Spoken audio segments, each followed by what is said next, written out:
మహిళల్లో శారీరక మానసిక వికాసం కోసం రాష్ట్ర సేవికా సమితి పనిచేస్తోందన్నారు సంస్థ ప్రతినిధులు. రాష్ట్ర సేవికా సమితి ఏర్పడి 100 సంవత్సరాలు పూర్తి చేసుకున్న సందర్భంగా విజయదశమి ఉత్సవాలను తిరుమలగిరిలోని పల్లవి మోడల్ పబ్లిక్ స్కూల్లో నిర్వహించామని తెలిపారు. విజయదశమి ప్రత్యేకతను చాటి చెప్పే విధంగా ఈ కార్యక్రమాన్ని చేపట్టామని అన్నారు ఉమా రజితారెడ్డి. అయితే ఈ శాఖ ద్వారా సేవికలు నేర్చుకున్న కర్ర, కత్తి, కట్టె సాములను ప్రదర్శించారు.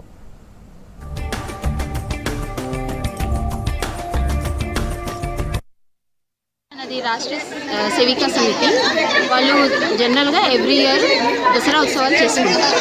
అందుకోసం అనేసి ఆ ఉద్దేశం పెట్టుకొని విజయదశమి ఉత్సవంగా ఈరోజు మనం సెలబ్రేట్ చేసుకుంటాం.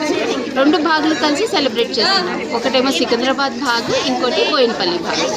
ఈ సంవత్సరం సంఘవారధి 100 ఇయర్స్ అయింది కాబట్టి ఆ ఉద్దేశంతోనే మనం నగరంగా ఈ ఉత్సవాలు జరుపుకుంటాం. ఉద్దేశం ఏంటంటే మన హిందూ సంస్కృతి, హిందూ కల్చర్ని ఎలా మనల్ని డే టు డే లైఫ్లో మనం ప్రోత్సహించుకోవచ్చు మన అందరిలో అనేసి ఆ ఉద్దేశంతో మాట్లాడుకున్నాము. రాష్ట్ర సేవికా సమితి శాఖ ద్వారా మహిళల్లో శారీరక, బౌద్ధిక, మానసిక వికాసం కోసం పనిచేస్తుంది. అయితే సమితి సామాజిక ఉత్సవాలు చేస్తుంది. ఒక 6 ఉత్సవాలు, అందులో ఒకటి విజయదశమి. ఇంకా విజయదశమి ప్రత్యేకత ఏంటంటే ఈ రాష్ట్ర సేవికా సమితి ప్రారంభించబడిన రోజు, ఒక విధంగా సేవికా సమితి పుట్టినరోజు ఇది. 1936వ సంవత్సరంలో, అంటే 89 సంవత్సరాల క్రితం